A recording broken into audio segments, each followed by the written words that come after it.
Looking forward to flying along with you today. And then above Simfly Pro, making his first appearance on Flying Friday, at least, although not his first appearance on the MSFS official channel. We have from Got Friends, we have Jonks. Welcome in. Hey, thank you for having me. Excited to be here. Excited to showcase some fun stuff. It's gonna be a great flight. And we just got a raid, by the way, from Togolock with a big raid. Welcome in. I see you say _FR. I assume that would mean France. So bienvenue. Great to have you with us today. We are about to get started here. When we reached out to Jonks and said we were going to do some flying with the team from Got Friends today, obviously, if you know what type of add-ons they create for Microsoft Flight Simulator, they do a lot of like bush type of aircraft, gliders, and so on. So we wanted to do something, we're going to call it a BC flight. BC, of course, for backcountry flying in beautiful British Columbia to the town of Bella Coola in the upcoming, not yet available, at least some of you, upcoming Got Friends Taylorcraft BC 12D. So I had a little bit of fun thinking how many BCs I could fit into a single flight plan. I think there was like 4 or 5 there if you counted them all. Yeah, I didn't even So get on that note, out. you can see the flight plan on your screen today. We are in beautiful British Columbia in Western Canada, departing from Stewart, Charlie Zulu Sierra Tango, arrival at Bella Coola, Charlie Yankee Bravo Delta, and we have a touch and go as well here, right here at Paris, Charlie Yankee X-Ray Tango. That's our flight plan today. !fly in the chat for all the instructions you need to join. As always, Community Flying Friday is an open event. Nice to see you flying the Got Friends Taylorcraft BC-12D on our Flying Friday today. All right, I think we're ready to go here, chat. I'm ready for takeoff here. Parking brake disabled. Gotta get my feet on the rudder pedal. This Savage Norden's a little bit more squirrely on the takeoff than some of the aircraft I'm used to, so got to apply the right rudder to keep the center line. All right, woo, there we go. Whoa, this thing rotates quickly, 38 knots, and I'm already in the air. All right, I am airborne and underway, and look at all you beautiful people taking off behind me. Love to see it. I gotta hand prop my aircraft, so okay.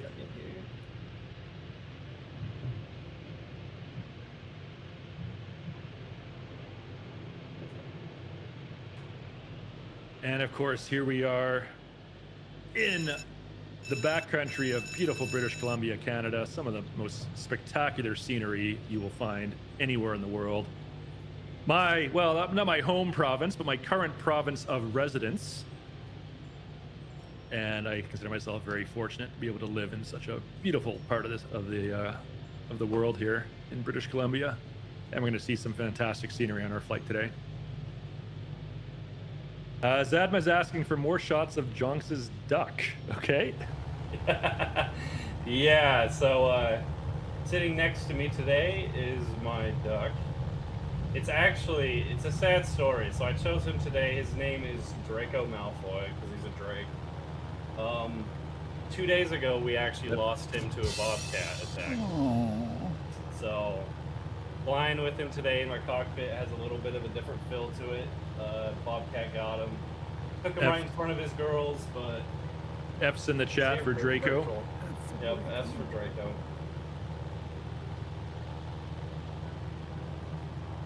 As you can see, I am choosing to fly the Carroll livery today, which is more of a cream interior. I know a lot of people probably hasn't really seen that one. Our text artist Technique did a wonderful job on this one. It's one of my favorite liveries. A little cream inside. By the way, I'm very tickled and amused, but I just want to point this out for the chat. The dice actually has physics modeling, and they will react to the movement of the aircraft. Vancouver I think that's Center. a great touch. Taylorcraft Juliet Oscar November X-ray is type Taylorcraft BC. Yeah, there you go. 12 2 miles north of Charlie Zulu Sierra Taylor, Tango. I've been meaning to ask, 600. what's Course the flight followed. little thing right out front? Right outside the dice. You can see that thing jumping. The fuel rod? Are you talking about Yeah. Yeah, so this is a suspended cork inside your fuel. So obviously it bounces with fuel sloshing. We model all that. but also it tells you your direct fuel level. So the little red on top, when you start reaching the red, you're hitting your reserves, and so you need to, at that point, land and fuel up. Nice. Yeah, that's a good visual. Roger. Taylorcraft Oscar November X-ray. I forgot in the Norden that you have to manually arm the autopilot. You can't just turn it on. I was wondering why my plane was steering all over the place when I thought I had autopilot enabled. That would have been a quite embarrassing way to fly through the side of a mountain.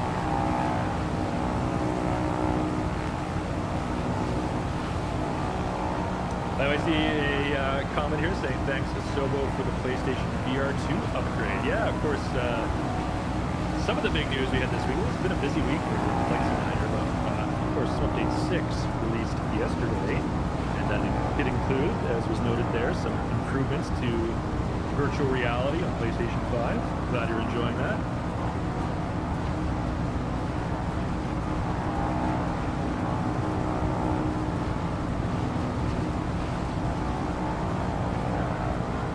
If you're looking for a cruise altitude, if you want to go the scenic route, take a little bit longer to get there. You can just fly through the canyons, which would be a lot of fun.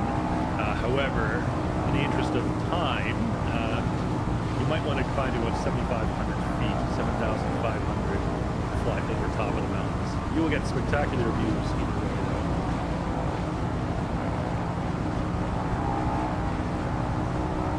I'll slowly get there.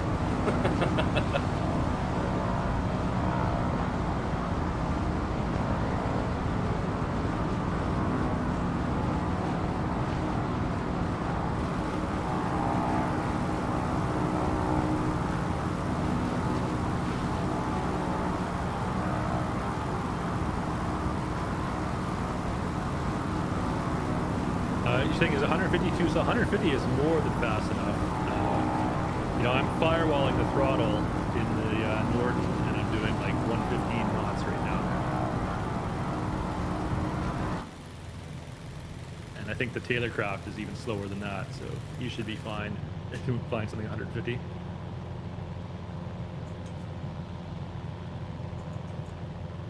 Why are there gates in the sky? That's an option. That's an assistance option. You can turn on or off to your preference.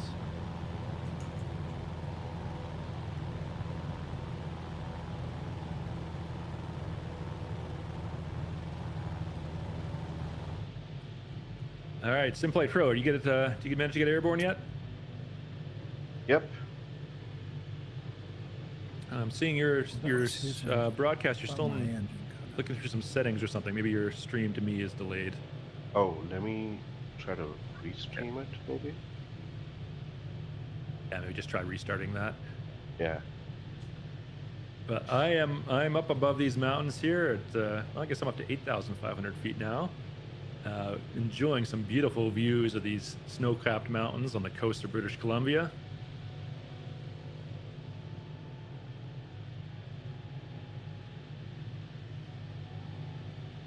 I'll get there. Still doing a circle. Getting ourselves out of this little canyon here.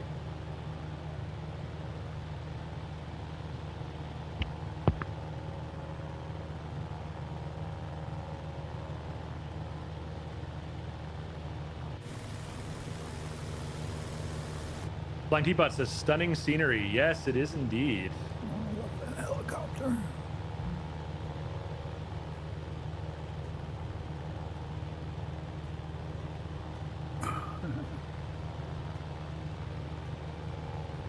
Wild River Bush says you can't bush fly that high. Get down in those valleys. You know, I agree. I agree, and it is a lot more fun to fly through the valleys. What the heck? However, in the interest of time, we do need to fly direct as the crow flies, straight A to B today. We're probably gonna, run a little bit over our normal 2 hours anyways, just because we are flying sort of slower aircraft than we might normally on Fly-In Friday. But that's okay, we can run a little bit late. Anyway, what's everyone's experience with Sim Update 6 been so far? This is actually my first flight since the update. Believe it or not, my team is very busy on Sim Update days, so I didn't have a chance to fly in the sim myself until now, since the update. But everyone else, how you doing? How you enjoying Sim Update 6 so far? Let us know in the chat. I can personally say I was extremely happy.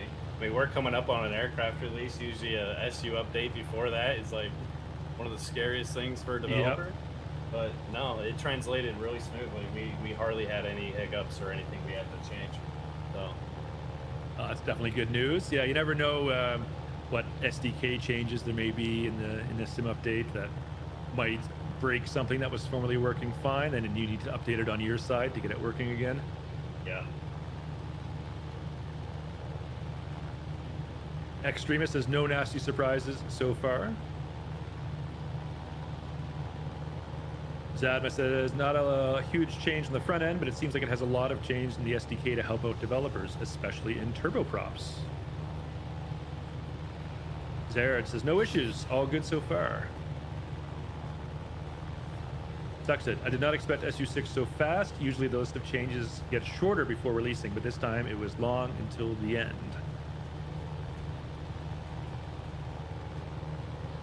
Johnny Louis says no difference in performance, still amazing.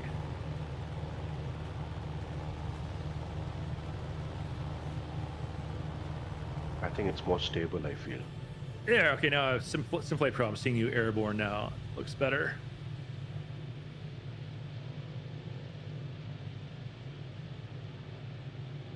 All right, Wild River Bush League says, Jonks, tell us more about this Taylor craft. Why did you guys pick this particular aircraft? All right, hold that thought. We've got a special video to play for you.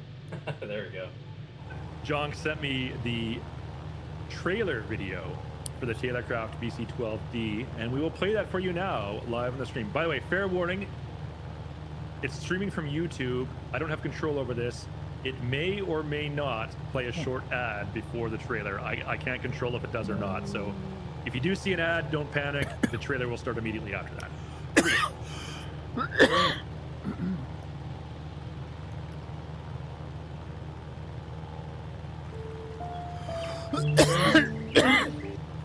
Oh, goodness. Oh, looks like it's buffering. And yes, of course it is playing an ad. Nature's tranquility.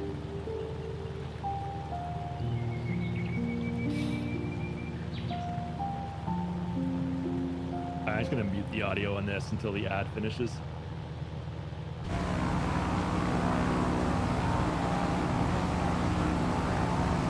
Oh, you know what? I actually don't think this is an ad. I think it's when I added the scene into OBS. I think it's now auto playing the next video in the queue. Let me fix this, folks. I'll be right back.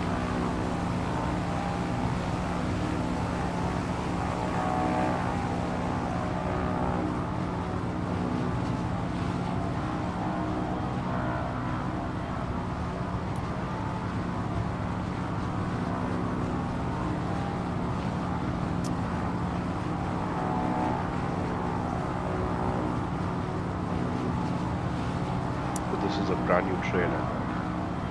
Yep, this is going to be the first rebuild trailer for the upcoming release. So See, you can see planes, you I know. don't think anyone has seen this aside from a few people on the inside.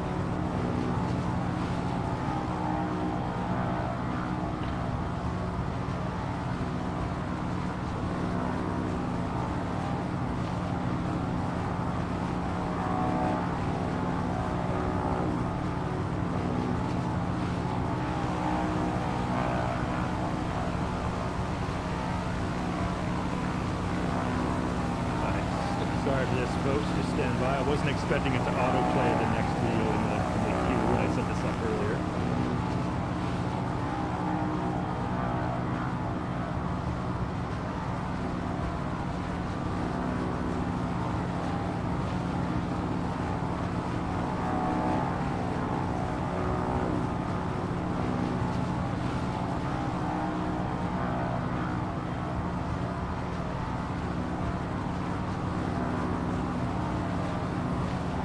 Okay, it's fixed. Here we go. Here's the proper trailer.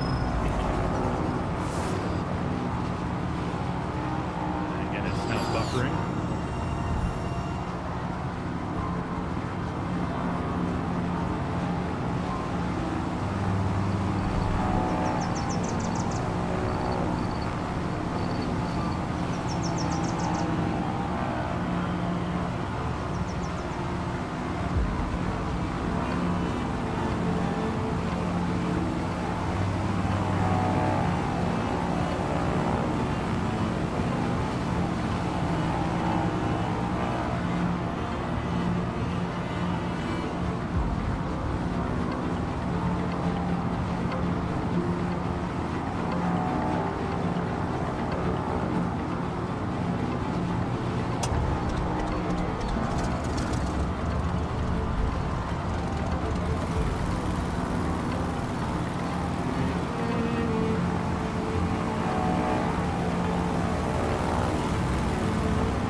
Tokyo drift there. Love it.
Shout out to Aviation Lads for putting that trailer together. He's so good at making video trailers. Check out his YouTube channel. Now, John, we saw a lot of cool features in that trailer. Chat picked up on a few of them and made some comments. What would you like to say, in terms of highlighting some of the unique aspects of the Taylorcraft PC-12D? Yeah, so the Taylorcraft kind of was a aircraft that came to us out of the aerocraft. We were working with Heavenbound Aviation, and we were really inspired by their story as we were making the aerocraft Vixen. They trained their students before they put them up in the Vixen in an old school Taylorcraft. So we were very impressed by that. We loved the way they were doing that with their students. And sorry, get back to pause there for a second. But very inspired. We got in contact with multiple real life pilots. Ended up deciding the BC-12D was for us, and went from there. Now, some of the features that come with this thing are some very first for our friends. Definitely things we haven't tried to do before, but we mostly did this because we want this new technology to follow us forward in every aircraft we make going forward. So one of the big highlights I'd like to point out is the reactive motion is what we're calling it. So not only do things like handles and levers and fuzzy dice and stuff react appropriately to physics, it's more than that. So there's collision physics, as you can see here with the dice. They'll hit each other, they'll bounce off each other. It's a 3D space real-time physics generator. We have other things like if I open the engine cowl in here, I can't really do that mid-flight. In the 2020 version you can, not this one, you have to do it in walk-around mode. But, here, I'll do this for y'all. This is another thing about our physics here. So if we overspeed the aircraft, we have prop failures. You're going to see here things will start popping open. You saw that front latch there kind of popped because I went overspeed, kind of busted the latch. And if I slow up here, get some airflow underneath it. You can see it's going through the air tank there, and the prop wash and the wind how you turn, your G-forces, as you can see here. We've made sure that everything on the environment affects the aircraft. So whether that's if your doors pop open as well for like back pressures, you can see here, we got airflow coming through the cockpit. If I slow down and stall the aircraft, we're going to see the doors react differently. And I think I crashed. I'll turn that off. Well, F's in the chat, or you can programming it live here. This is pre-recorded on Flying Friday. All right, we'll cut over to Simplite Pro then while you get reset. Yeah, please do. Yeah. You know, I'm glad you told me about those, the pair of dice, and I was trying to actually play with them to see how they kind of respond. It's something I would never think of, and that's interesting what you and your team thought about. Jonks. Yeah, we tried to really, because this is such a classic This is a airframe, we really wanted to Wilga, though. bring life in the These are cockpit. We felt reactive. like a lot of, even our own products in the past, we felt like it was really static inside the cockpit. Like we tried to add the micro details, whether you know See, it's they a did this switch in the vibrating Wilga. or They did something. this We tried years to kind of ago. always do that for a long time. Yeah. But we really wanted users, especially VR users, to be able to feel like they're in the aircraft. And just adding things like physics motions around your head and reacting to how you're flying in real time. And this It kind of really added it all together. And we're really happy with how this one turned out. And it just gave us new technology that is really universal. We designed this to be universal so that we can put it forth into future projects pretty easily as well. We did have a question from the chat. We saw obviously one of the aircraft fly inverted during the trailer. Question from the chat: do the dice fall off if you go inverted? They will move up and hit the ceiling and rest on the ceiling until you de-invert yourself.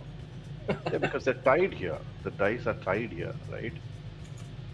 Yeah, so they're tied to the kind of airframe right there. You know, I have a curiosity question, Jonks. Since you have this brand new feature, a brand new technology, a new implementation, do you plan to revisit your older aircraft, like probably the Monster Cub, as well as your glider, by any And chance, the to Wilga. kind of take advantage of this And the Wilga. technology? And the Just Wilga. curiosity. I would say, so we're in the process right now of taking some of our old fleet and making them 2024 native through the upgrades. Like the Wilga. We specifically haven't integrated any of this new technology yet. I think our focus is mainly on getting that original code up to the quality of the modern standard of the sim. Once that's updated and it's working good, yeah, we could at that point implement these new physics and new technology into those aircraft where needed, you know, where it adds some extra bit of life to the cockpit. We obviously wouldn't want to add just handles to an aircraft that didn't have handles to begin with or something just for the sake of it. Right. Right. But where appropriate, yeah, we're definitely going to do what we can. So Yeah, I put a link in the chat as well to your website. So if anyone watching is not already familiar with Got Friends, you can find their full collection of add-on aircraft and other products. Miscellaneous products as well, including one we recommended that people fly with today, the Man's Best Friend Deluxe add-on. If you want to add an animal companion into your cockpit to share your flying adventures, that's the way to do it. So in addition to making some great aircraft, Got Friends also makes some cool utilities and other add-ons like that one. So check them all out on their website. Now, the big question that I'm sure our viewers want to know about, which we cannot answer today, is when is this aircraft releasing? We would all get in a lot of trouble with York if we told you. We can say though that it's coming very soon, and the version that Jonks and Simflight Pro are both flying on our stream today. Jonks, correct me if I'm wrong on this, but I believe this is the final release version that you have submitted to the marketplace. Is that correct? correct. So there's only one change left, and if we can counter it, so we don't have LODs yet. That's today's last thing. So once we get the LODs in, she's good. We're submitting it. So it's going to be very soon. Submission is happening today. There you go. So We can't tell you the exact date, but you can see just how close they are to being ready to release. So pretty soon. You won't have too much longer to wait. Then you can also be enjoying this fantastic bush aircraft with fuzzy dice in your cockpit. I got my assistances and everything fixed, so hopefully stalling won't crash the airframe. But if you want to point over to me, I'll go ahead. Yeah, we're back on your your screen now. saying there. So one of the other technologies, aside from all the physics going around in the cockpit, is we're bringing this brand new thing called Craft Pad. And let me go ahead and trim this real quick so I can trim handle, as you can see here, is on the ceiling. Pretty unique for this aircraft. But so this craft pad is a way for users to really just make the Taylorcraft their own. And we thought this was really important to do when we were making the aircraft. We really wanted people to be able to change the cockpit, change the layout, do what they wanted. So this first page is a bunch of pre-flight stuff. As you can see, it's grayed out. That's because we got engine running. So we're not able to change any of this stuff right now while we're engine running. But if we were on the ground and parked, we could change stuff like the ground adjustable propeller. We can change the propeller from like 42 inches up to 46. I think it goes all the way down to 34 as well for like STOL, if you're looking for STOL performance. You can change multiple covers in pre-flight. You can turn them on and off here if you don't want to go into walk-around mode and actually physically pull them off. But the big thing here is while we're flying is appearance. So like, for example, I have wheel pants right now, and you can kind of see that in my exterior cam. But if I turn them off, no wheel pants. And so we've made this craft pad kind of the biggest way to customize your aircraft, make the Taylorcraft your own. It's persistent, it's state to state, so every time you go flying, it will remember your last saved settings, so you don't have to do this every single time per variant. We also have things like the prop spinner. You can turn the prop spinner off the nose. So you just got a flat screw base there, registration number, you can turn that off if you don't want your registration showing, and it's really helpful for like livery creators who maybe create something fancy there, like a different logo or artwork, and they don't want the registration kind of hiding. So I gotta interrupt you really quick. Yes, Zadma in the chat says, so with all this customization, it's more like a tailor craft, like a tailor that makes a suit craft. Yeah, that's actually what we kind of promoted. We said tailor your tailor. Yeah.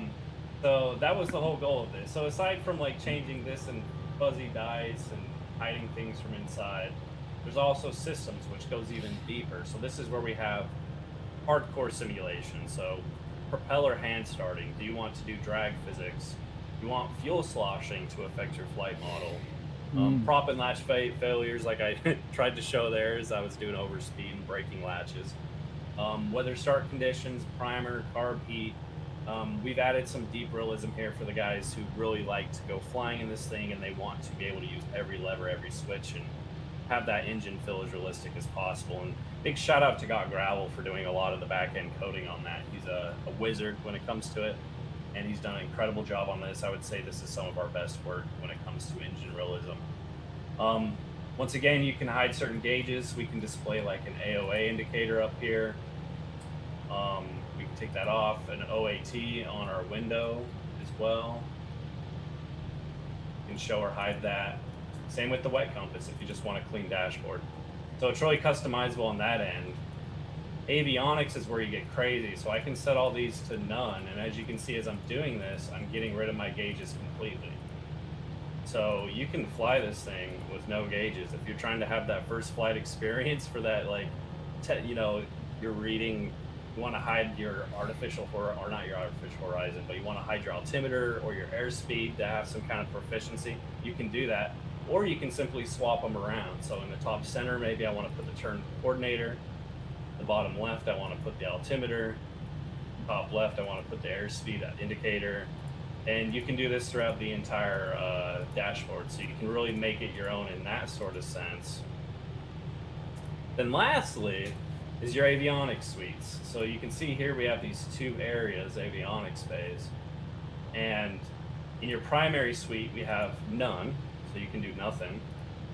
We can do classic radio, has no autopilot. This is a fun little radio that we've done in-house. It kind of simulates that era of operating an old classic radio where you have to scan through the frequencies, it's a blast to do, by the way.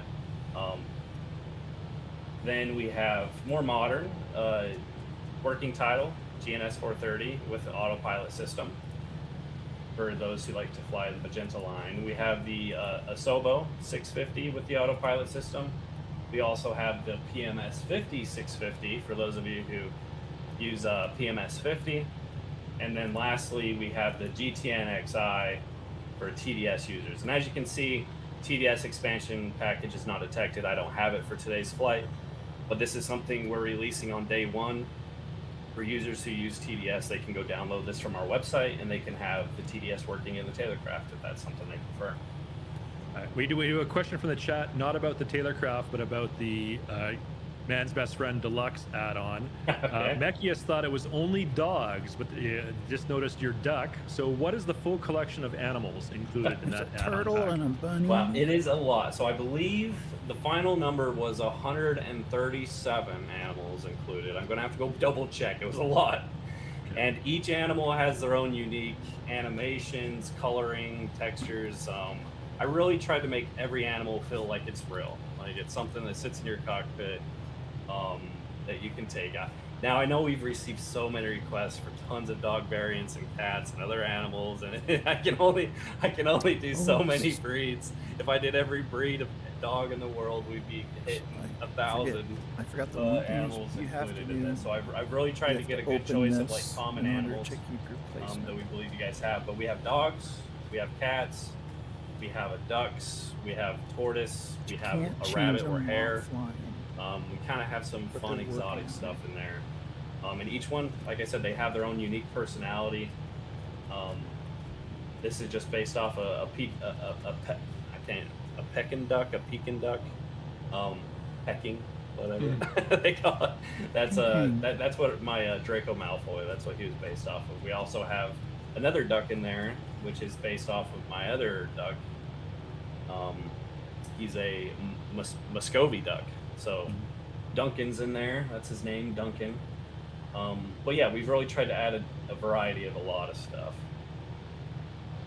Hopefully that answers that Microsoft question. lets them be Howard in the change chat is saying, I mean, you've been animal demoing a while lot they're of the flying. features of the Taylorcraft. Howard's pointed out, while you were doing that, you've flown way off course. I have. You have not been paying attention to the navigation. That's all right, though. You know, I think everyone in the chat appreciates you showing all the cool features and unique aspects of I this don't know upcoming where he aircraft. is, though. Yeah, I got a lot going I on. have I'm reading no chat, idea I'm where he flying. is. Hey, you know what? If I can showcase the Taylorcraft, even if I'm 200 miles off course, I'm sure you guys will be happy. Here's a little bit of behind the scenes thing about being an extremer life here, chat. I typically, when I'm flying on my own, I like to do hand flying. I avoid the Magenta line. I avoid autopilot. I want stick and rudder, seat of my pants, hand flying. That's what I find fun. However, when I fly with all of you on Fly-In Friday, I've got so much going on. I've got to manage the production of the live stream. I've got to fly my own aircraft, of course. I have to stay on track, get to the destination, the touch and goes. I have to read all your comments in the chat, and at least attempt to be entertaining from time to time. So that's a lot going on. It's what in the biz we would call task saturation. So I kind of have to have a plane with autopilot just to manage my workload when I'm live streaming with all of you. By the way, this is a great segue. I see we have Chunky in the chat. Chunky, for those of you who don't know, works for Moza, who is the great force feedback peripheral manufacturer. And I'm using all my peripherals right now that I'm flying with you today, our Moza products.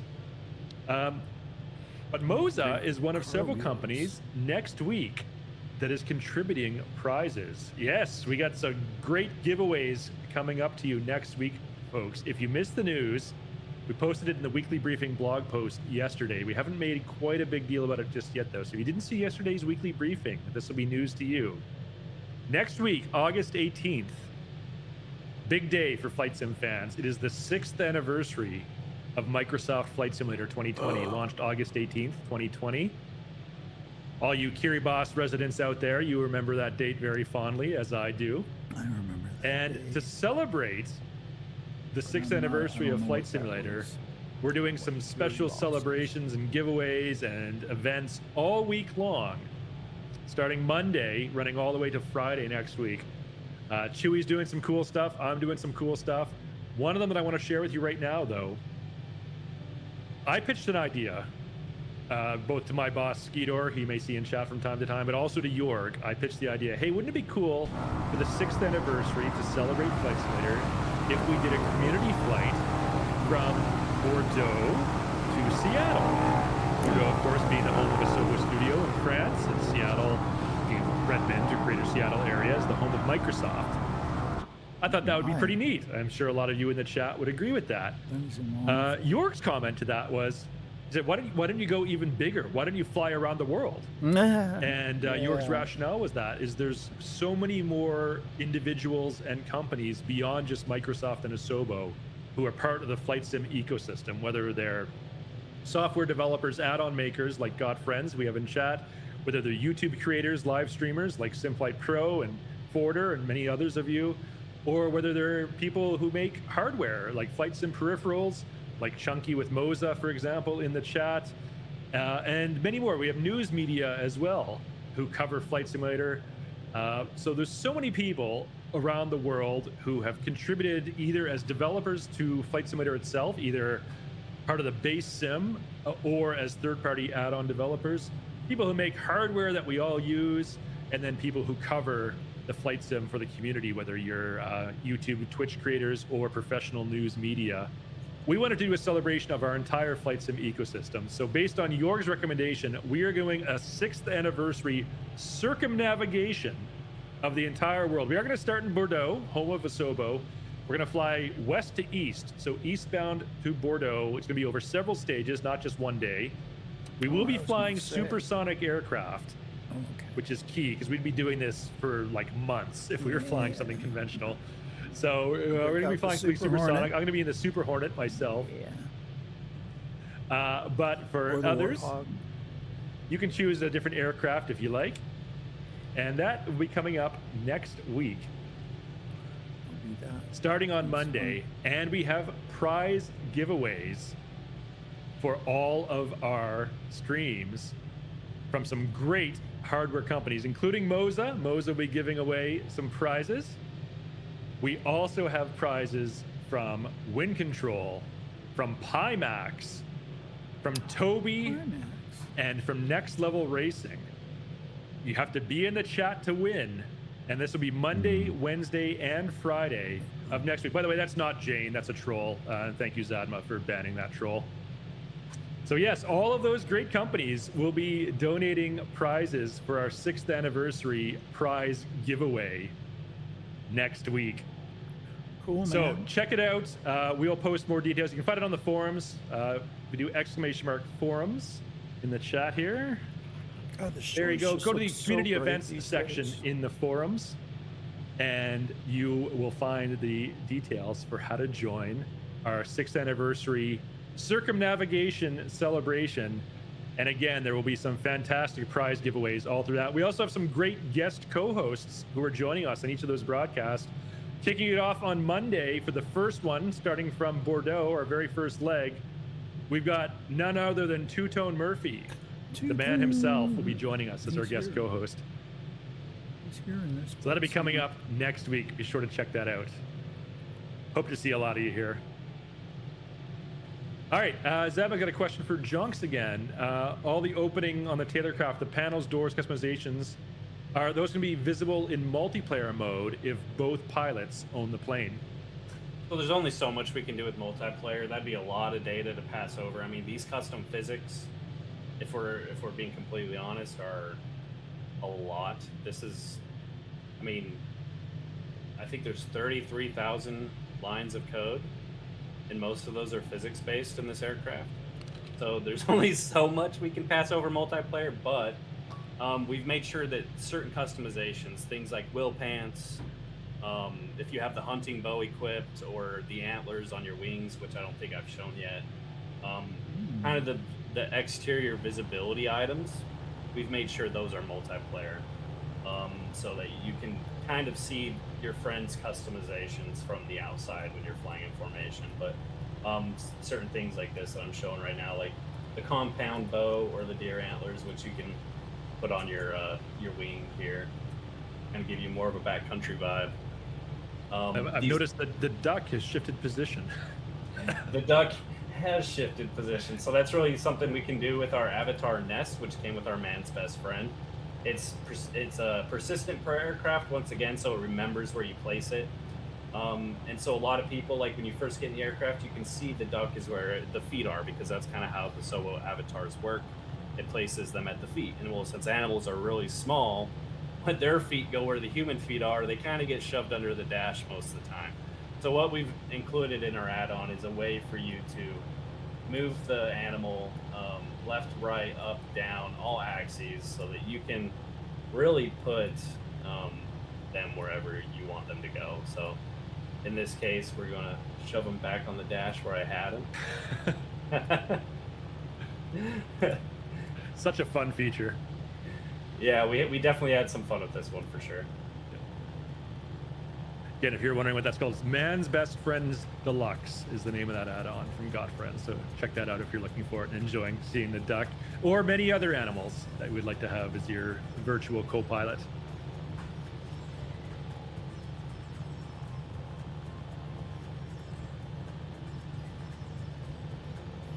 And yes, Drac, thank you for that link to Godfriend's website. I can't get them perfect again.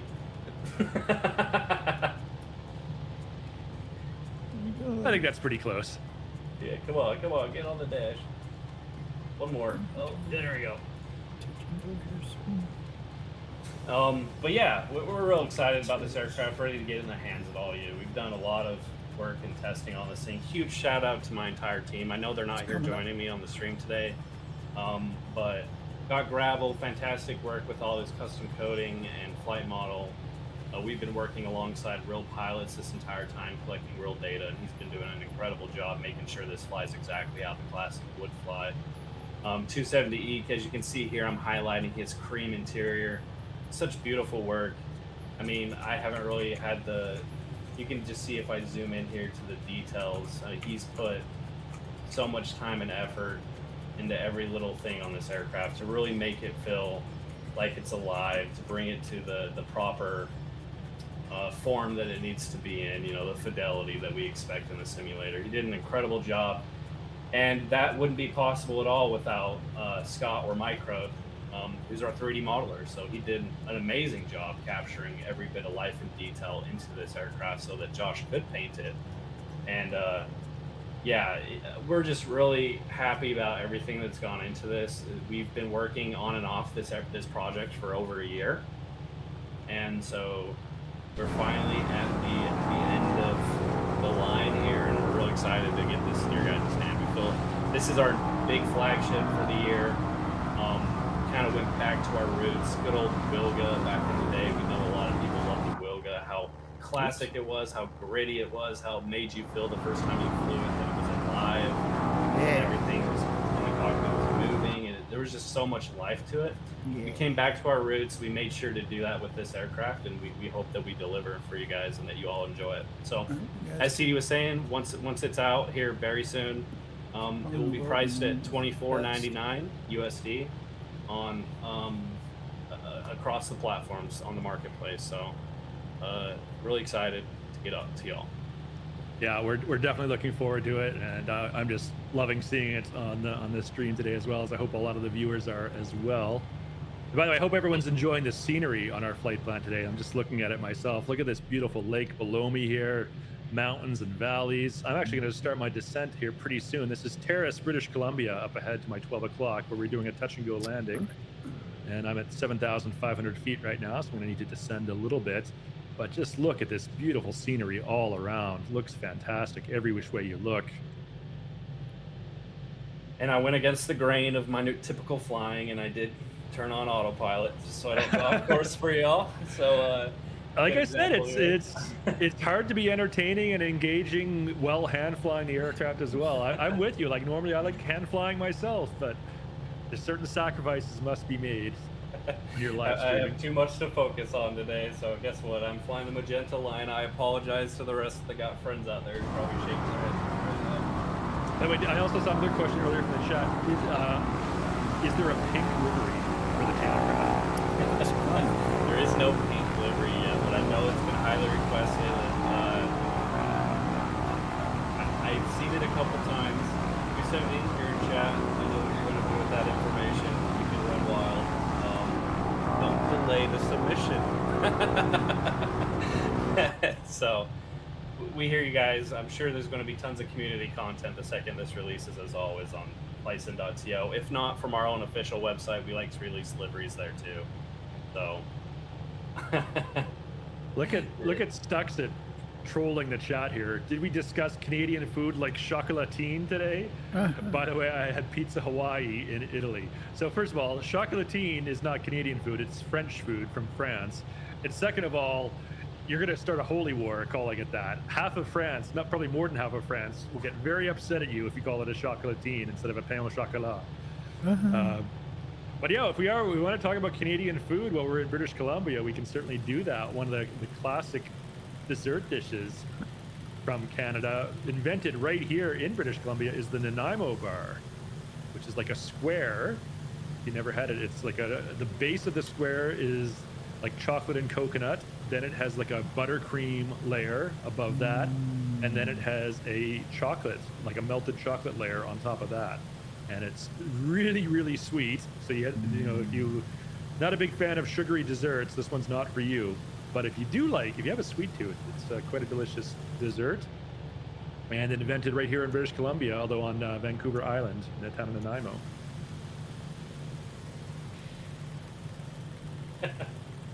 I think the duck was a little too big for that dashboard right there. I wish I could see a stream, Youngs. Don't worry, we're going to transition him to the roof. He's going to fly the way that the duck should be flying, right?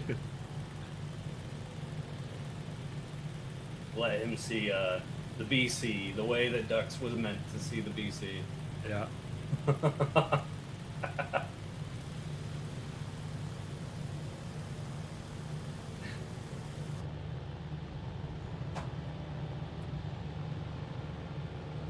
All right, I've got the runway at Terrace in sight, and I'm starting my descent now for touch and go. I imagine I'm ahead of both the two of you since my aircraft is at faster speed.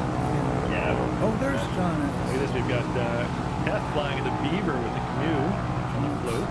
Love that. Great choice for today's fly-in.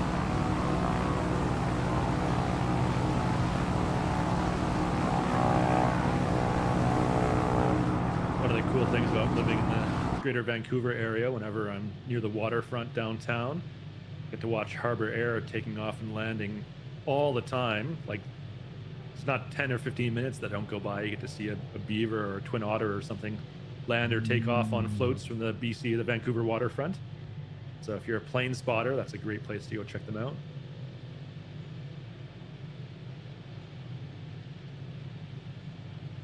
I'm doing something on the stream today that I don't normally do, which is fly a tail dragger. I'm gonna absolutely botch this landing, I'm sure. I'm terrible at doing landings in tail dragger aircraft. But I did want to fly one of the Got Friends fleet today, so I'm flying the Savage Norden. We appreciate it. One of the other aircraft we put a lot of time and love into. So happy that we had the opportunity to do the Norden with Microsoft. We feel like this one really came together. Well, so that's an interesting story. You Got Friends, for those of you who don't know, is a relatively new company. You founded as a group shortly after the release of Flight Sim 2020. And you went to just sort of like a group of friends and hobbyists to getting hired by Microsoft to make an aircraft for the default sim. How did that happen? And was that a big surprise for you? We don't know. but I mean, I know there's a lot of people to thank. Obviously, Jorg, he's the one who saw us and called us out and wanted us to help him with the develop some base aircraft with the sim. We have some really big community members out there like Who Can Do, or Who Can Do, Kando, who has put the bug in everybody's ears at Microsoft. I know he's told me specifically he went to Flight Sim Expos and just throwing our name out there like it was candy. So we appreciate that. But you know, we really never expected this to happen. We started this, like you said, as a hobby with 4 friends, just having fun, just trying to do something cool that we know that we loved in the sim, bring our passion so other people could enjoy it. It turned from just doing small modifications to creating entire aircraft.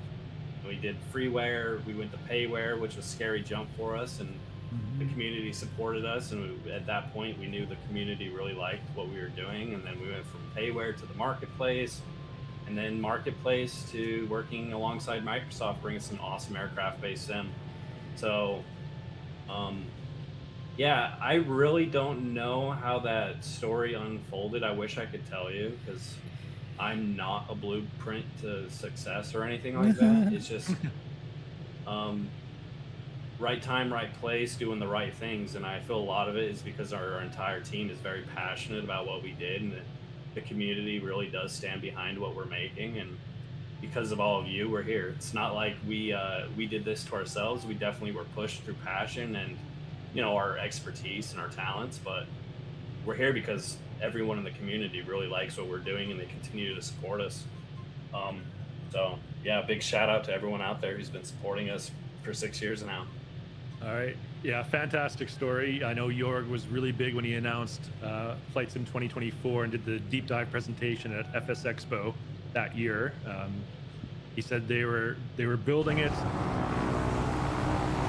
for the community and with the community. And so they brought in not just Got Friends, but several other fan favorite developers in the Flight Sim community to start building some of the default aircraft, including the Norden, which I'm flying today, and many others as well. So really, really cool to see companies that sprung up following the release of Flight Sim 2020 to now. I mean, you were just telling me before we went live, you recently quit your day job, and this is your full-time gig now as a Flight Sim add-on developer. That's a really cool story.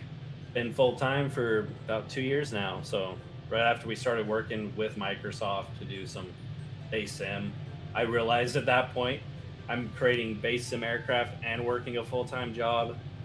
It's time to take that risk. And so I started doing this full-time, catch up mainly, but started doing it full-time and haven't looked back, and I absolutely love it. So the community's been supporting us the whole way through, so I've been able to keep that going. And hopefully it continues for a very long time.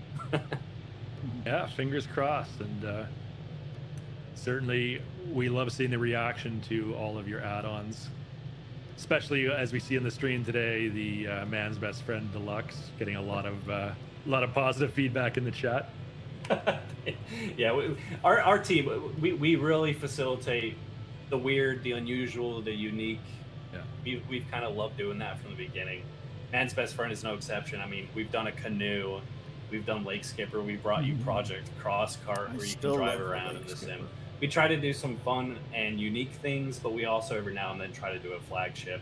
The Wilga was a flagship, the AS-33 is a flagship, and now this is going to be a flagship for us. So,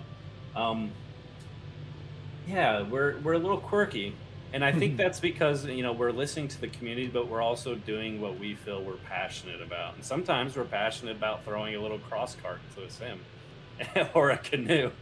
Yep. And sometimes we just want to dive deep into an aircraft and get it really fleshed out to feel like a classic like this Tailorcraft is. So it's just depending on the day. But you guys are always here to support us, so we appreciate it. We got a comment from Citizen42. Says pretty much everyone in the bush flying community loves you guys for certain. Best devs in this space, no doubt. Hey, well, we appreciate it. There's definitely a ton of other bush developers out there that we absolutely adore and love as well. But I will take that, and thank you for the comment. You know, one thing that I love about a lot of the add-on developers is you guys don't see each other as competition. You know, everyone wants everyone else to be successful, and it's not like someone has to win or someone has to lose for someone else to win, right? You can all be successful in this space. Yeah, there's really no competition. I'm part of a big group.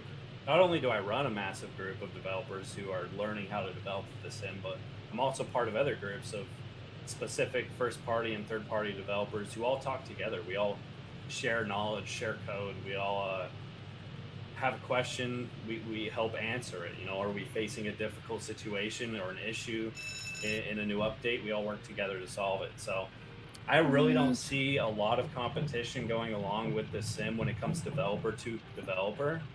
That competition is kind of blurry, you know, fantastical lines created by the community. Maybe they support an aircraft over another aircraft. That doesn't really affect the developer with the developer. It's just what you're buying at the end of the day. So, yeah, the developer community is really good. We all kind of talk and share code and knowledge and have a very unique understanding of each other. It's like we're all here to thrive and survive together. It's a nice community. All right, I'm on a short final here coming into terrace, and I am way too high. I did not judge my descent very well at all. So doing the old forward slip technique to burn off some altitude here. Also full flaps, as you can see. This is not the type of landing you should be simulating.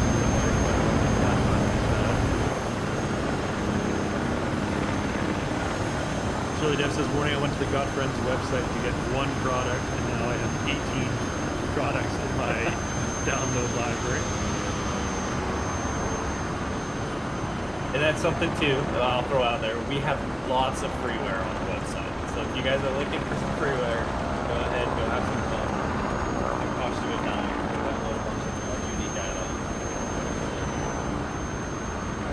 For those of you who haven't tried it, an extra is that Yeah, it's part of the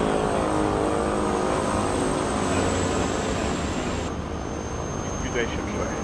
It's definitely one of my favorite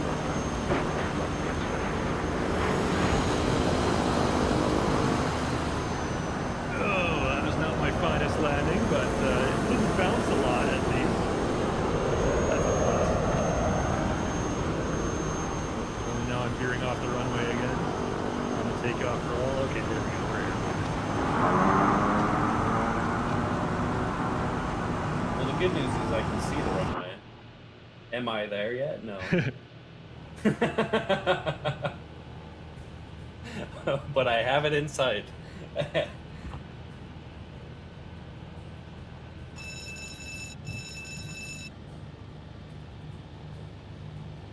We did have a question from the chat. Someone was asking at this point if they're a new simmer, should they get 2020 or 2024?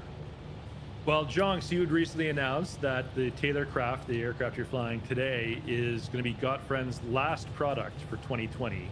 So Yep. maybe explain to our viewers who may not be familiar, what are some of the features from a development standpoint that makes you want to develop exclusively for 2024? Because it allows you to do some things that you can't do in 2020. Yeah, so for the last, 2 years since 2024 release, we've really tried to dual develop for both 2020 and 2024 for every product that we release. But we've been hitting some, I would not say limitations, but some production blocks when it comes down to certain things that we can do. And we want to be able to continue providing the best that we can. So our company really has focused on pushing above and beyond the limits that we see possible. And we felt like holding on to 2020, we were just hitting a wall. There's a lot more we can do with it when it comes to modular sim objects in 2024. We can switch things out on the fly. We can change your flight characteristics on the fly. I mean, if we really wanted to, we could change out the entire wing profile, the wing span mid-flight, and it will react to that. So there's a lot of things that 2020 can do, but there's a ton more that 2024 can do behind the scenes.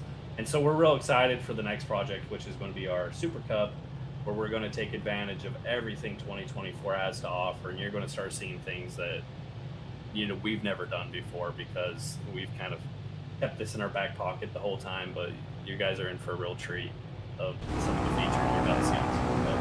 But yeah, we're excited to transition to 2024. There's so much more we can do. I mean, streaming, that's a huge thing too for a lot of people that are using aircraft on the marketplace. You don't have to go download a 6 gig aircraft anymore. You can just stream it as well. So there's a lot of benefits. Yeah, you're certainly not the first developer that has announced that all your future projects going forward are going to be 2024 OEMs. A lot of really good reasons for that.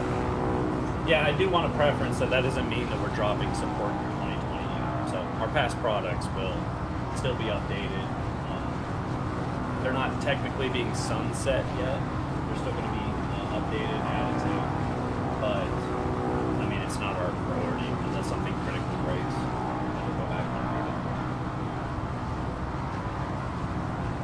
Now, speaking of recently released, supported products and add-ons, has anyone tried the newly updated 707 that we launched on Tuesday? This is from a joint development between AnyBuilds and Working Title. The new version came out Tuesday this week. We've been monitoring the feedback for that really closely. It seems everyone really loves that new version, but has anyone in the chat tried that out yet? Let me know and hear your thoughts on that. Porter, you've tried it. What do you think? You're working on a lesson for us. And it's awesome, says Porter. Yeah, I'm assuming you've thought of this already, Howard, but be sure to cover the INS navigation system in your lesson. That was a unique feature that the team was really proud of to include in this updated release. I lost my controller. And revolutionary for its time in the 1950s. There it is.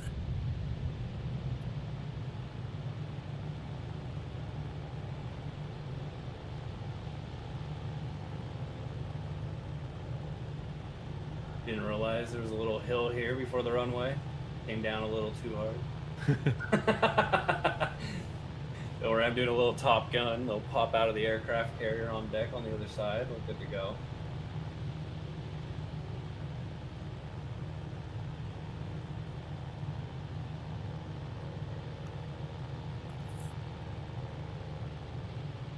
Oh, shoot. Now, before y'all judge my landing, just know I spend most of my time touching code.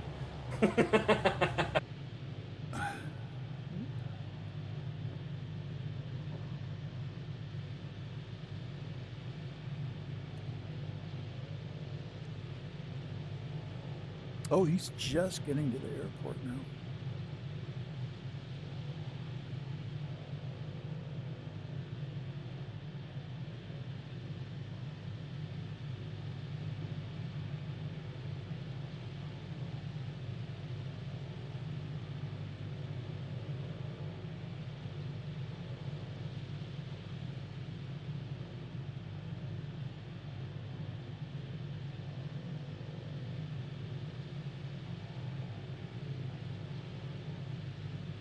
Mm-hmm.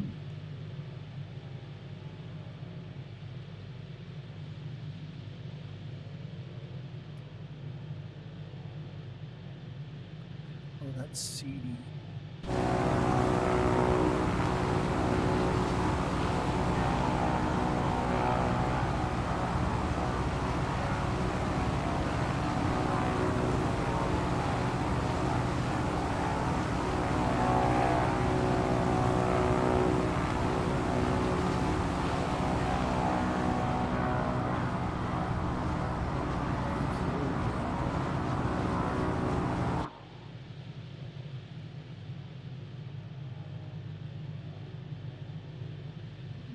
No thinking.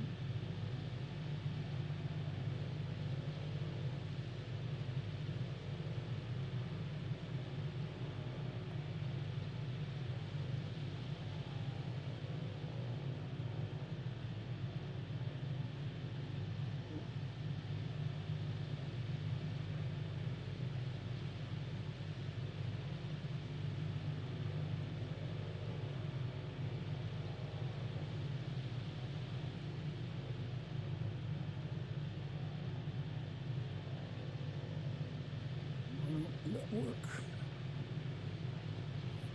Excellent.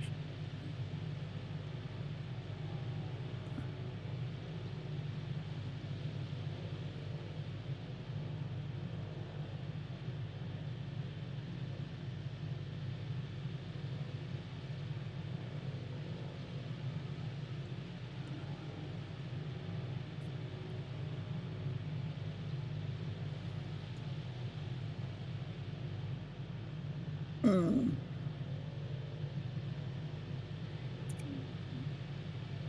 I have to go this way.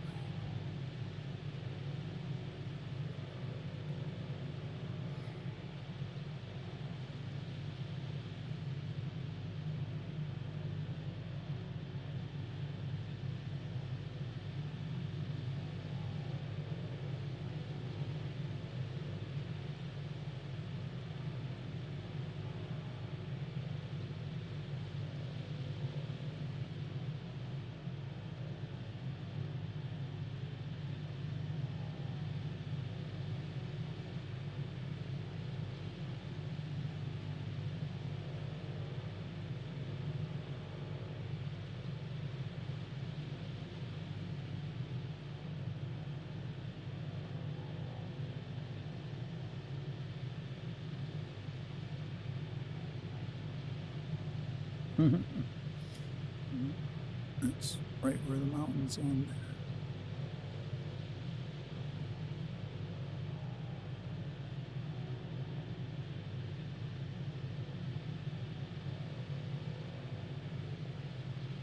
Yeah, that's me.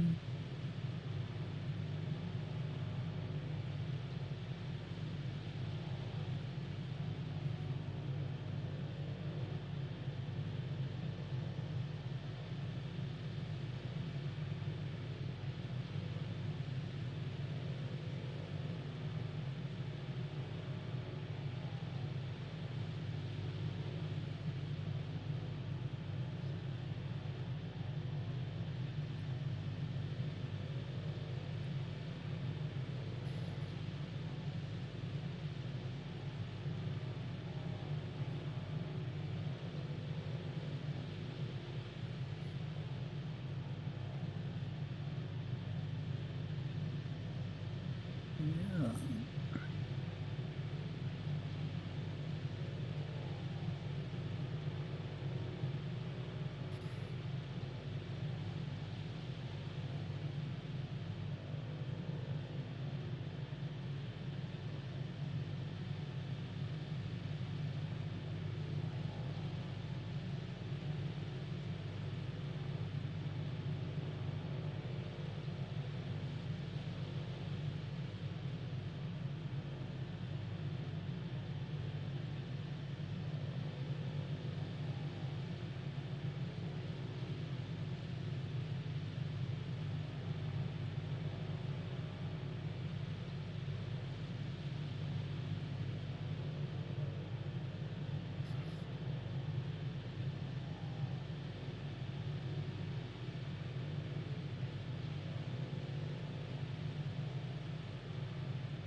Oh, wow.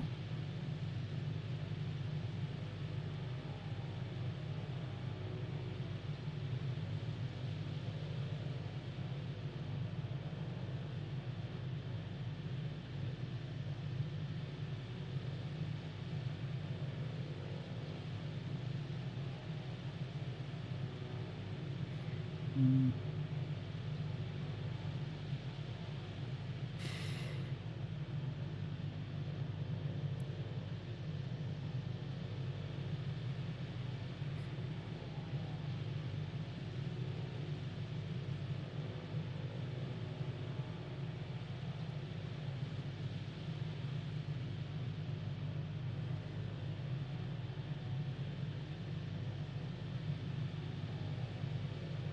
Where's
Bobo the Great?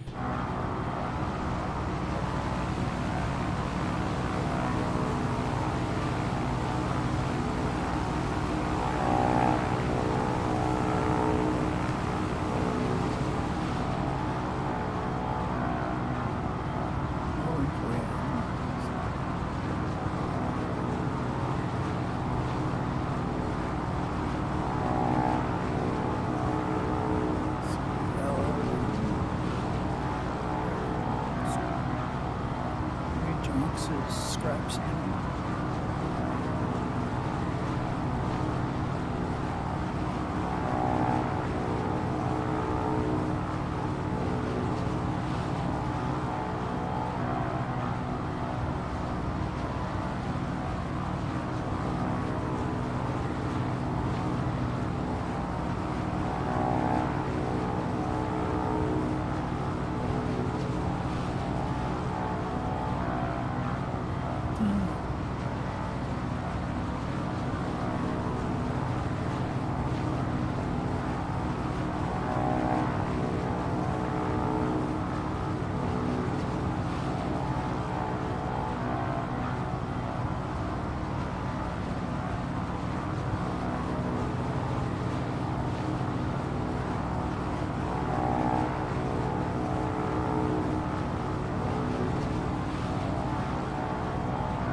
true test of this STOL.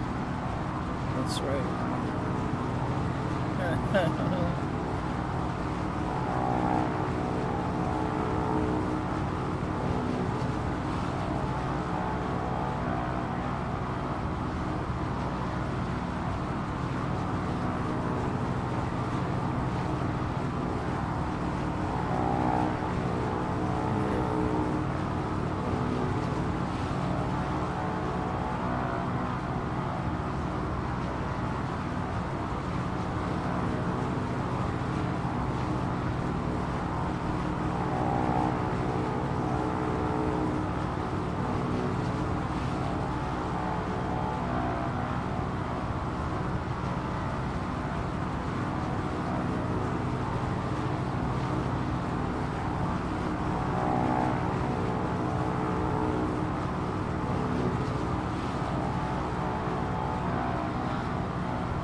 seen more pictures of the solar eclipse in Microsoft Flight Simulator than I have in the real life one.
So I think because he was flying a tailcraft, don't actually see his airplane, it just replaces it from the air. And it's like that my airplane looks like a lot of airplane. If I fly in front of him, then I can see what airplane I'm flying. Oh wow, cool.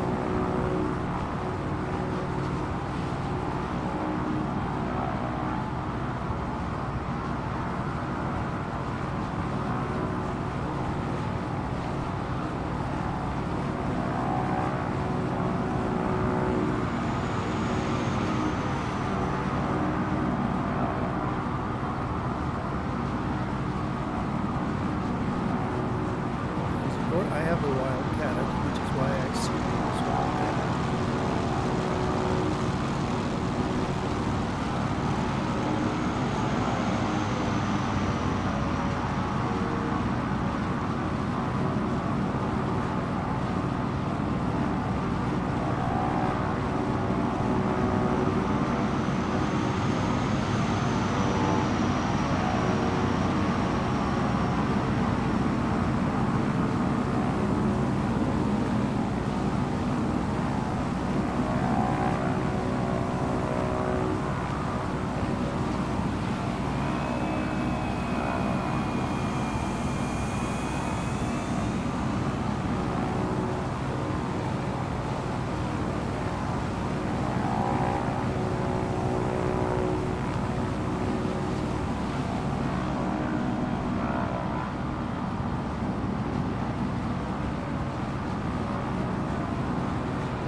Mertans rock. I used to have a routine.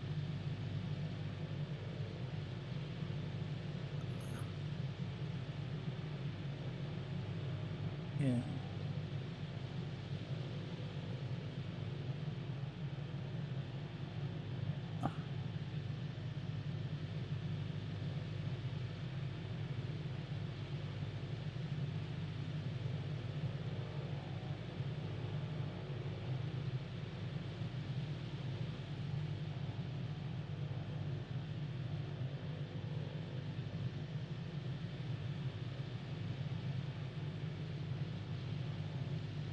Mhm. Absolutely.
Mm.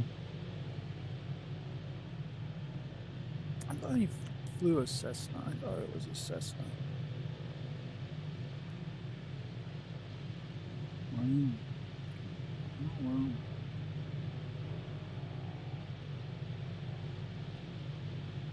Oh, it was JFK Jr. that died in this Cessna.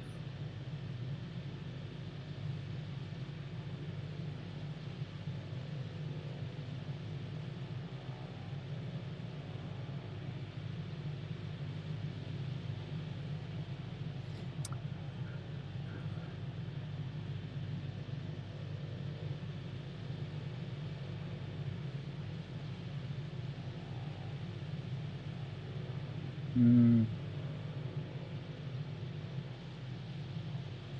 Yeah.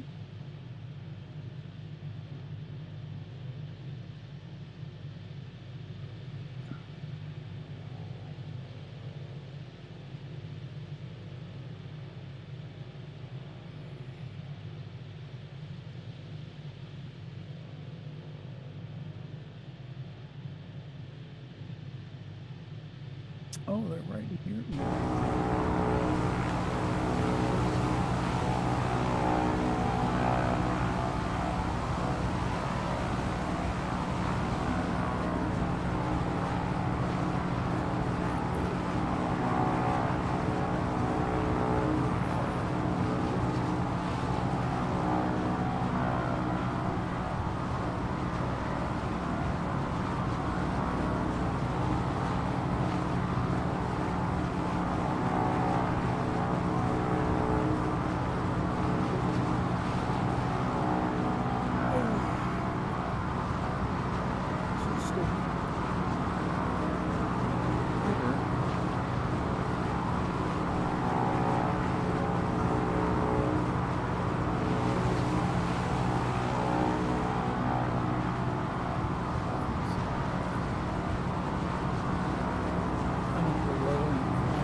made out of spruce wood.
Oops. Sorry. Pay attention.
Oh yeah, that was that guy back there.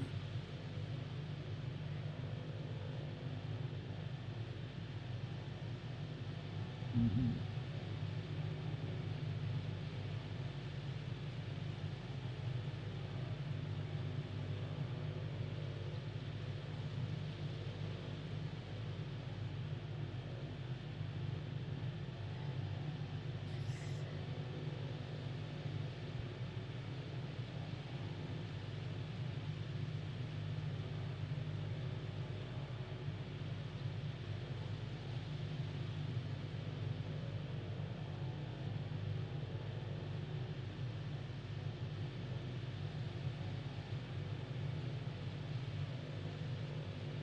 Nice.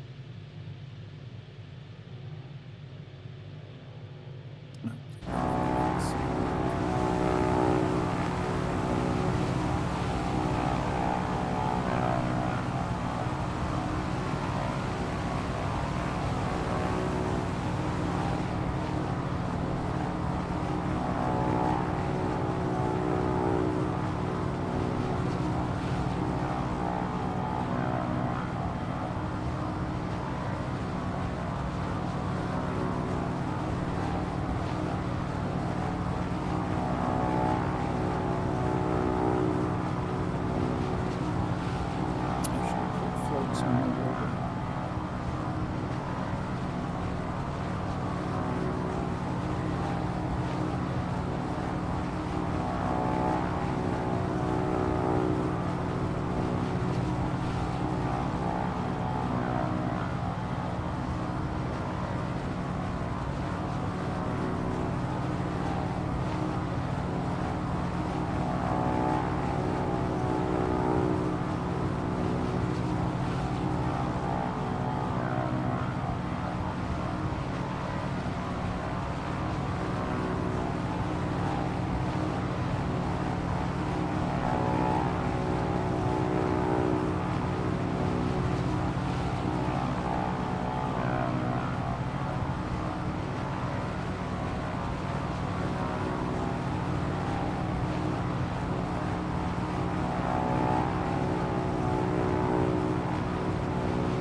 Oh, that's desktop.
Interesting though, that I never get my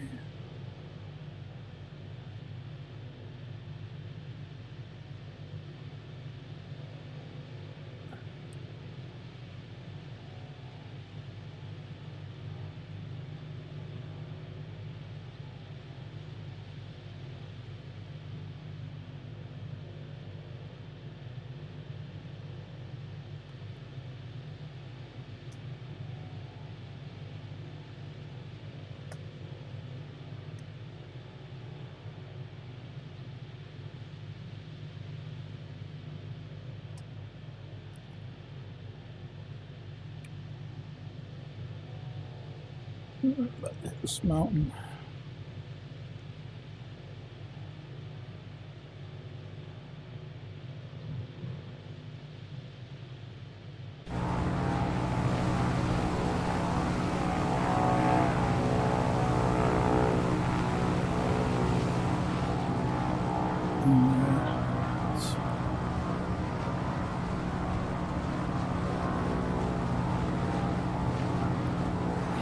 Yeah, but can you close it? Can you close it in flight?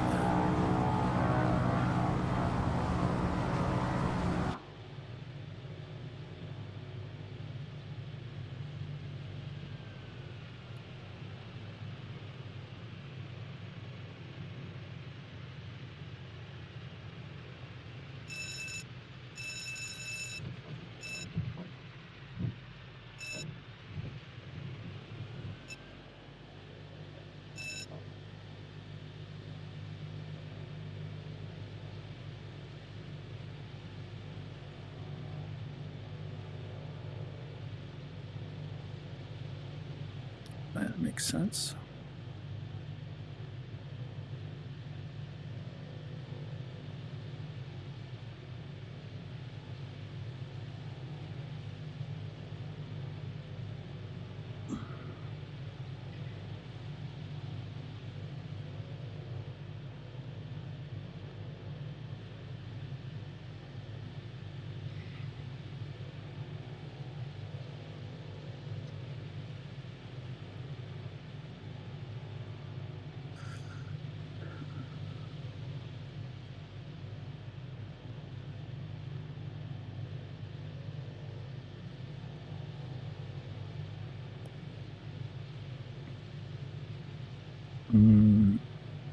That's why we can't see him.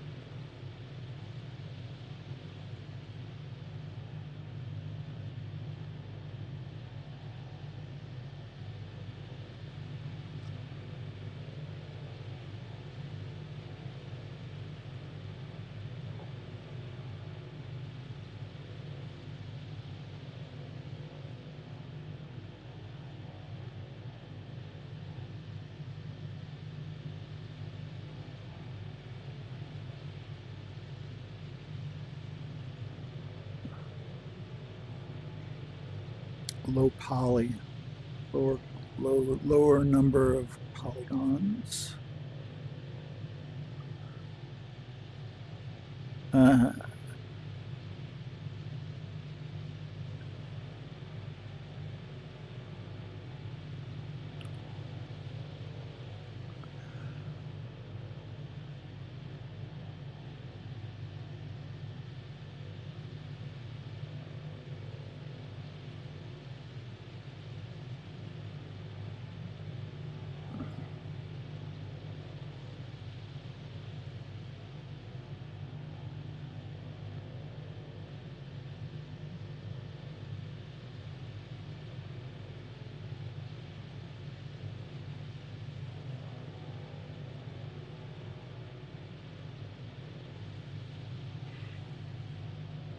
I guess I don't know. Oh, because I'm on YouTube, that's why.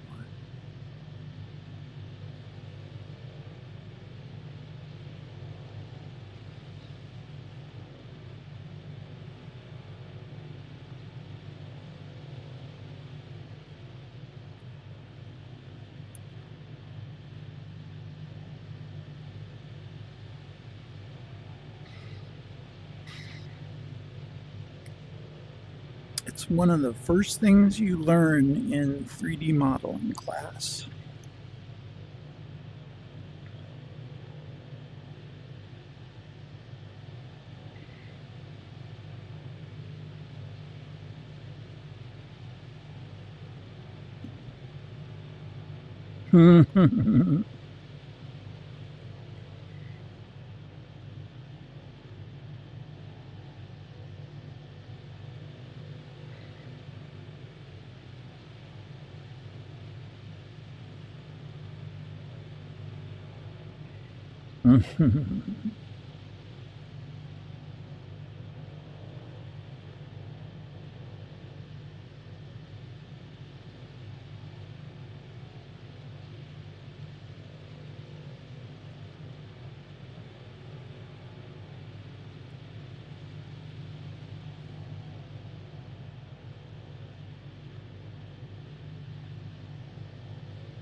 You land on that little patch.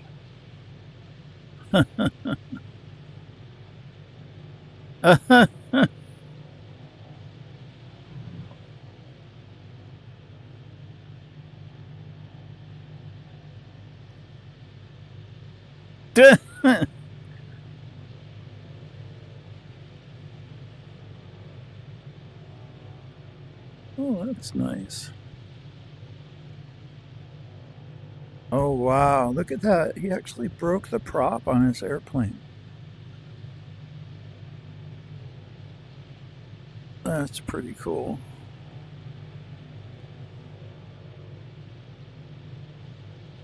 I don't know how you're going to take off there.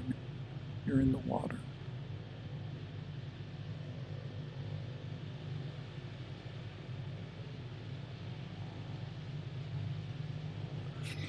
I don't know if the sound is coming through, but I'm listening to the Twitch stream, Microsoft Flight Simulator Twitch stream.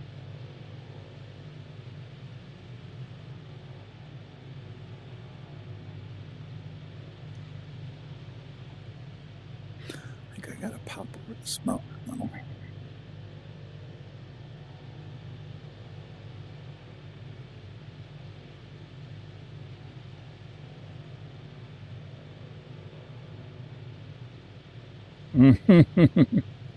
That's why I do it.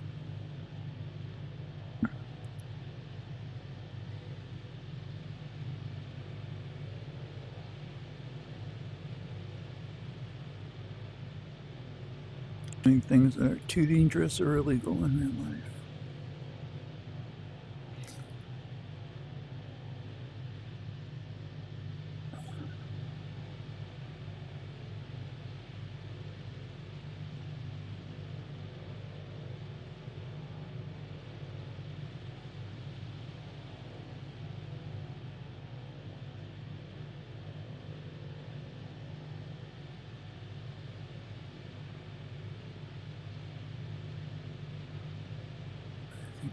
reached out and grabbed me earlier.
Drake.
There's everybody.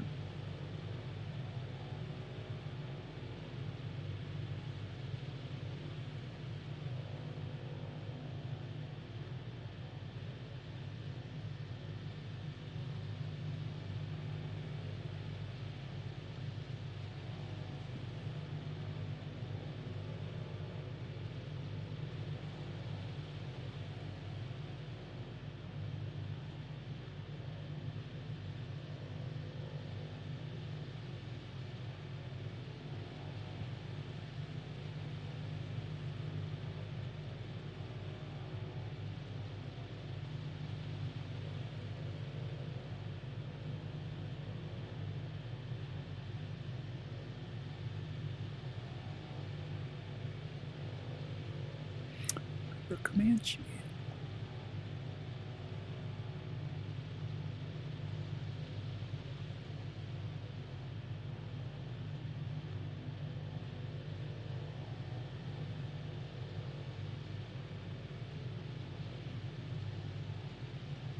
That's not the Taylor craft. I thought he was flying a Taylor craft.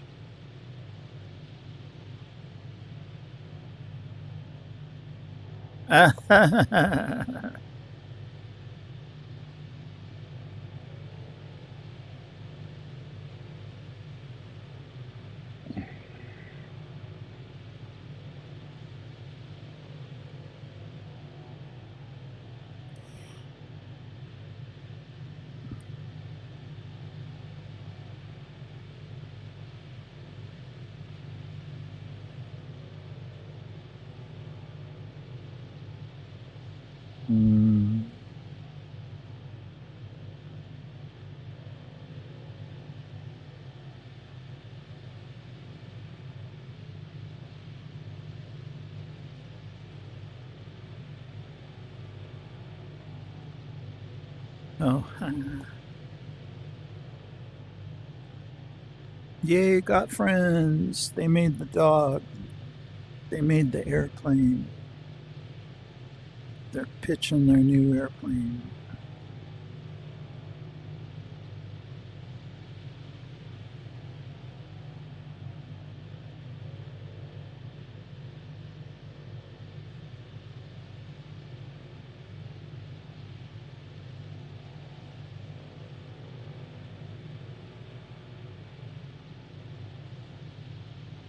I'm waiting for the double ender to go on sale so I could buy that.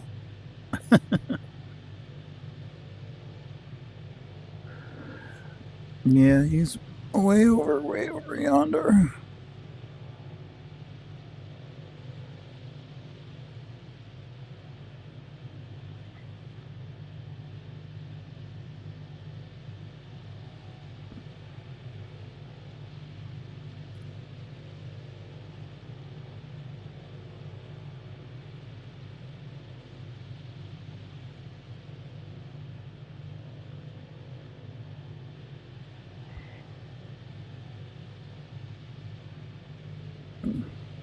Everybody's already parked on the apron there.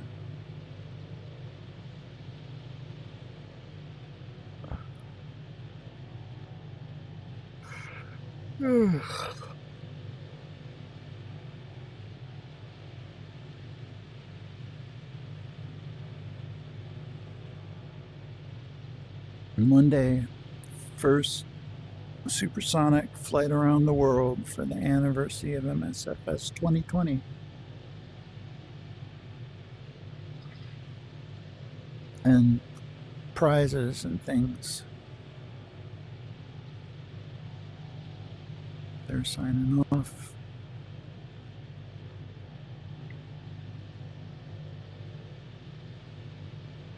Thanks, everybody.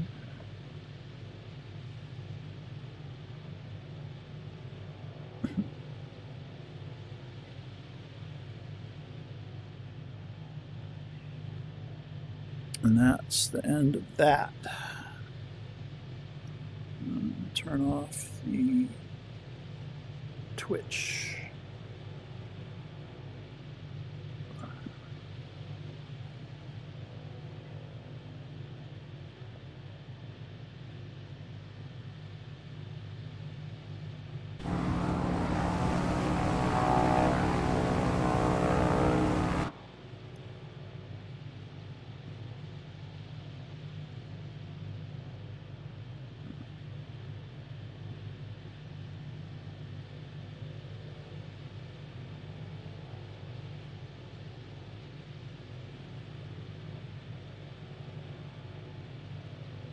Bella Coola. Around the cool bellas hanging out.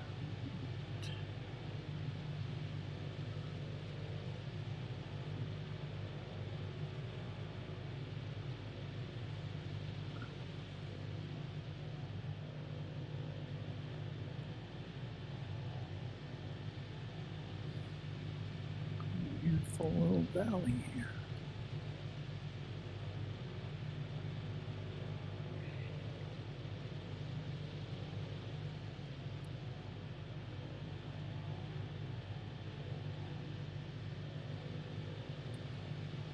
Dog.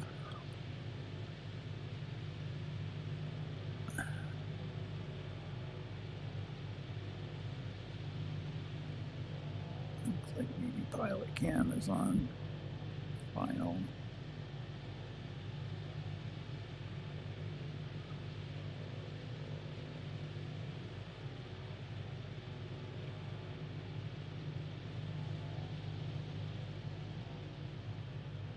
So you can tell where the custom airport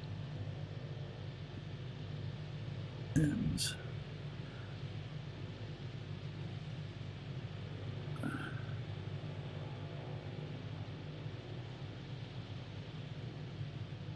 Maybe I'm just buzzing there.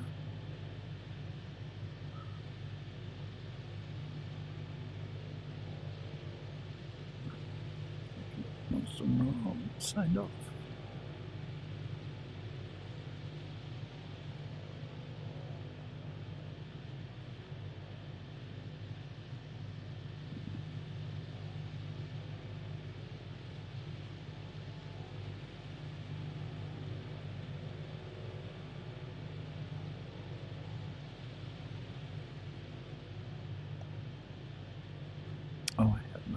flaps on the whole time.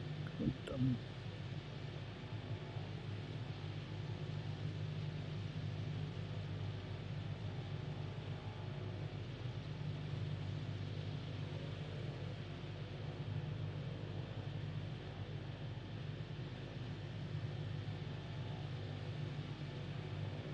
That's a VO3.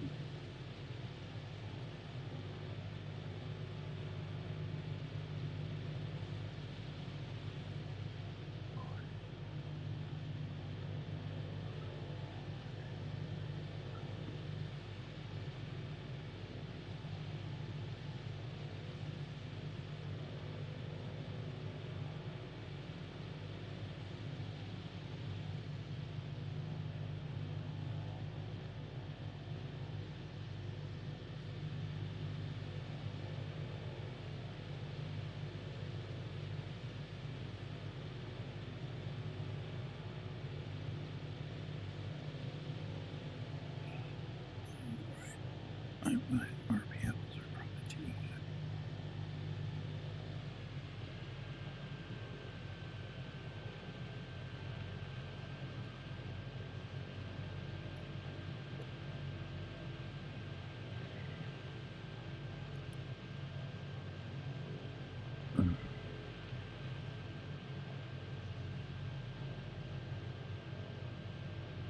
All right. Let them land, and then I'll turn in and get in line.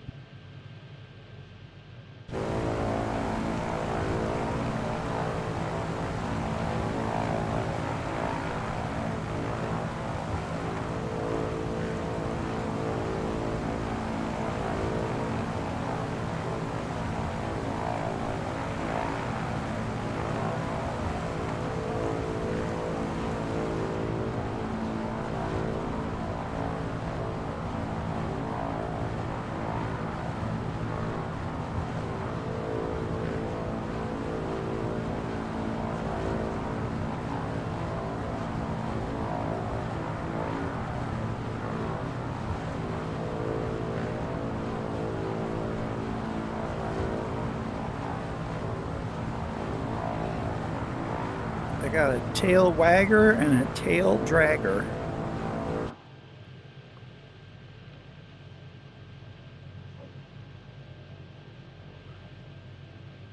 I don't think they're good. I think they're behind that mountain. I don't think they're line to land.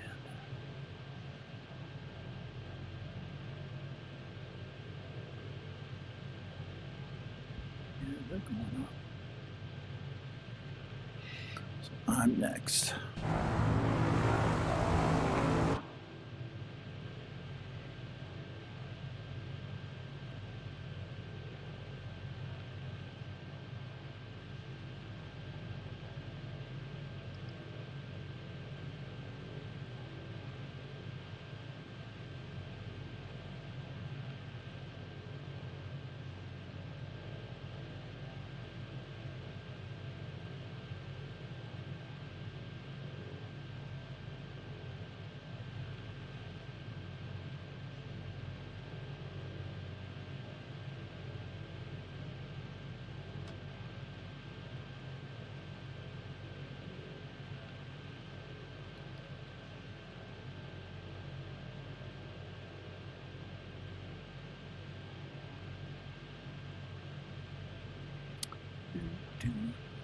I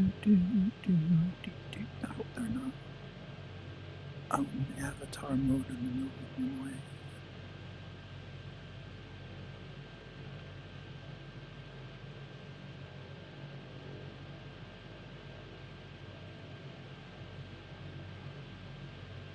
And they won't even be able to tell I'm in a Wilga unless they own the Wilga.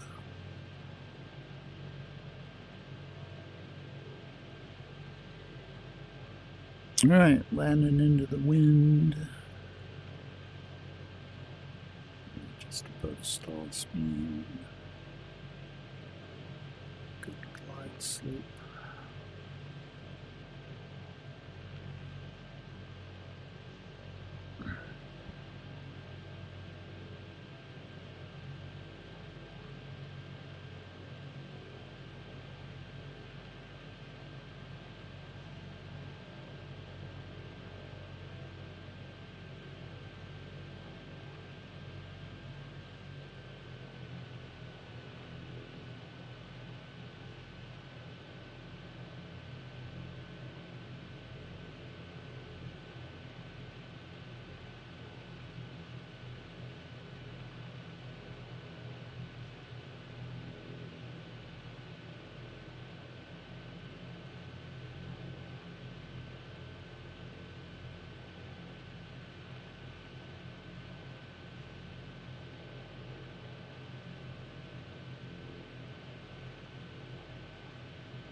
Oh, I did Tokyo Drift too.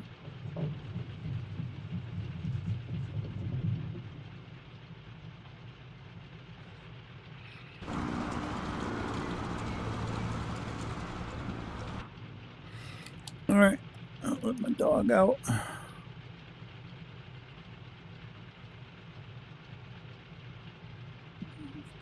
Right.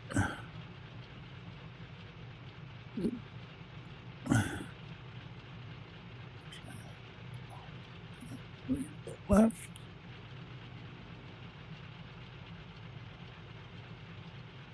And then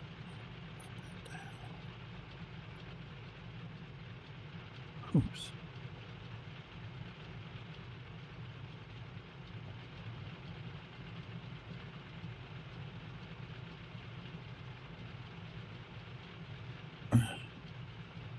Talk about down dog.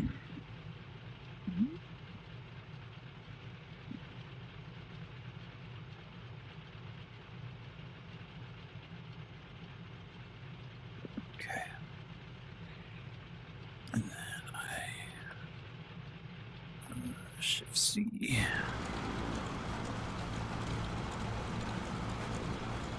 Me and my dog.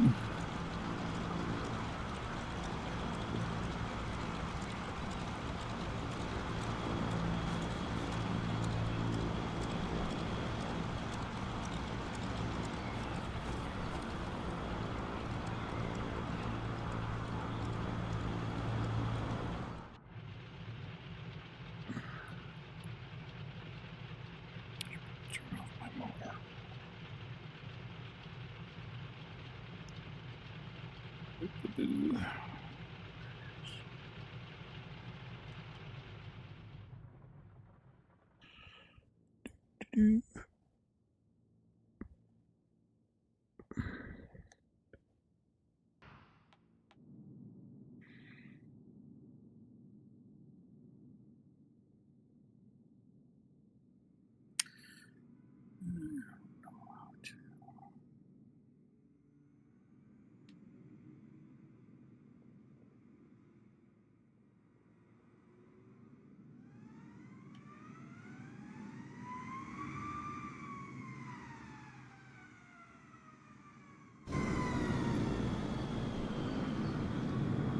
Oh my goodness.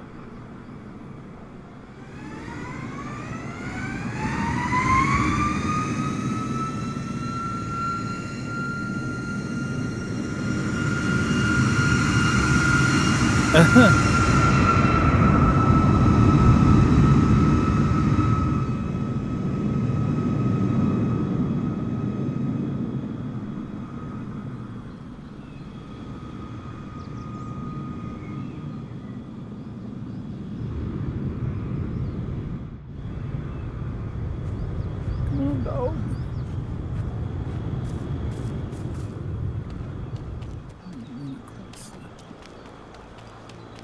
Are these trees?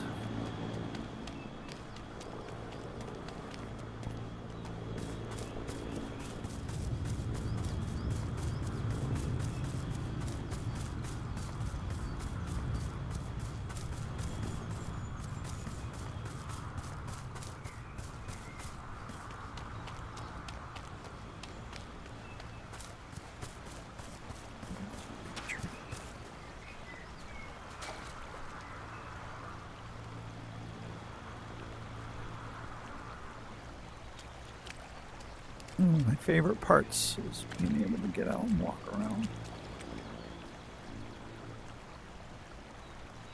Unfortunately, my dog won't follow me. Thanks everybody for the good flight next week.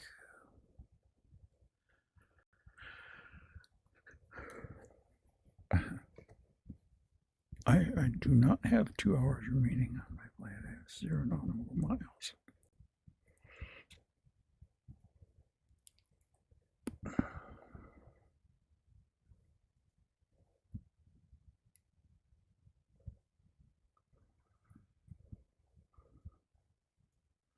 Oh, that guy just crashed.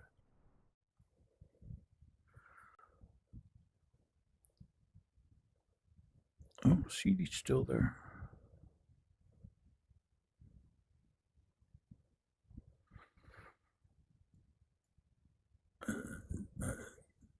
Jonks is here somewhere, probably.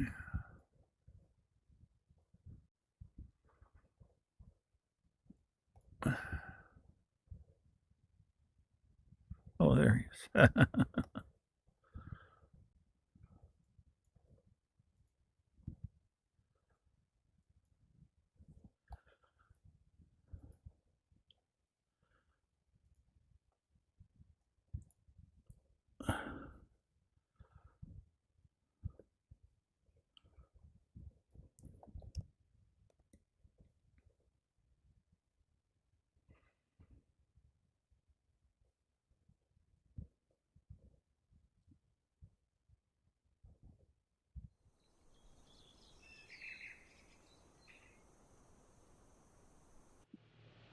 Yeah.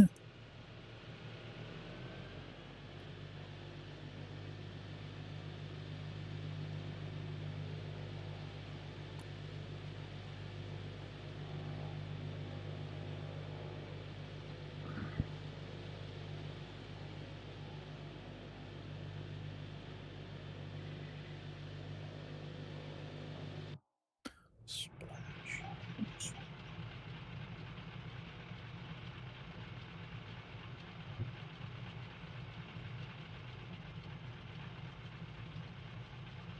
I guess he's not there no more.